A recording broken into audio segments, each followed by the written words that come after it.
Hey everyone, today I'll be doing my informative speech and I'll go ahead and have my audience introduce themselves. Hi, I'm Peyton Watkins. Hi, I'm Jackie.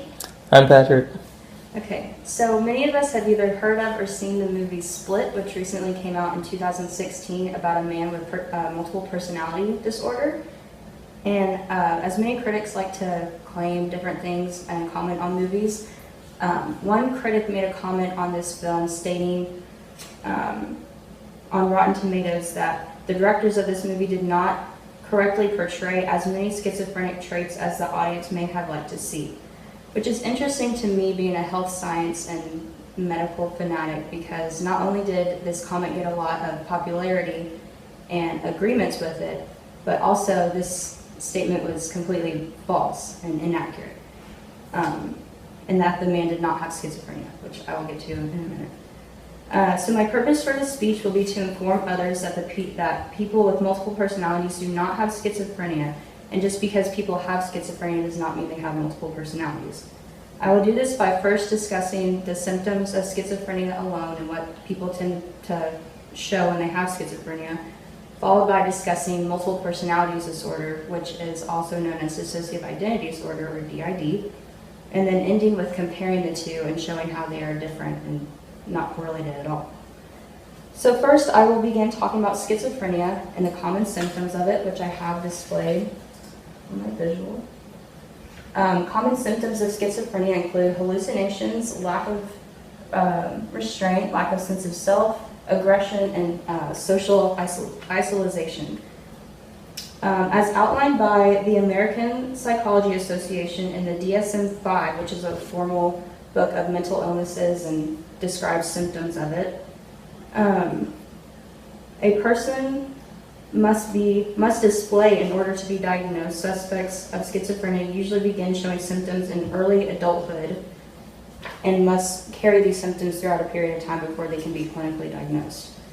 After looking at the symptoms, you can see that multiple personalities is not a symptom of schizophrenia and that they are not correlated at all.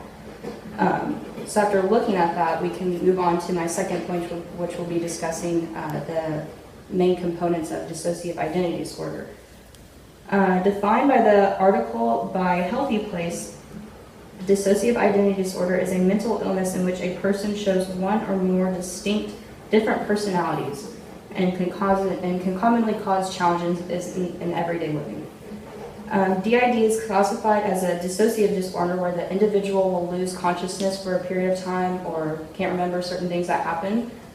And this is done by altering the person's sense of self and personality. So after analyzing DID and schizophrenia separately, I will move on to my last point, which will be comparing the two and showing the differences. Which I have.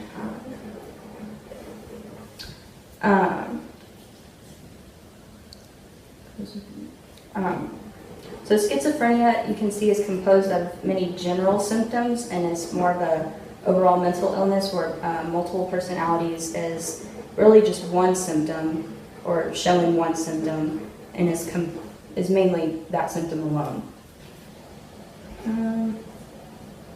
Also, my research shows that DID is a personality disorder, whereas schizophrenia is just more general, like I stated. And as stated in the Science of Psychology textbook, the differences in how people perceive the various stigmas around schizophrenia and having multiple personalities differs, meaning someone who knows someone with schizophrenia may not really understand their symptoms so much as if you were to tell someone they have multiple personalities, everyone will kind of already know what that means. Proving that these two illnesses are indeed very different, but also that they're easy to kind of confuse if you aren't knowledgeable about both illnesses. So in conclusion, it is apparent how different these two mental illnesses are, along with slight variations within the media that can show how similar they are as well. Overall, discussing schizophrenia alone, along with DID alone, and then comparing the two, can not only show that they are classified as two different illnesses, but number two, understand how different they are. Tying this whole discussion back to my first point made about the movie and the critic who claimed the character had schizophrenia, it's easier to understand why this claim is false and inaccurate altogether. So again, my name is Sarah Bowers, and thank you for listening to my informative speech.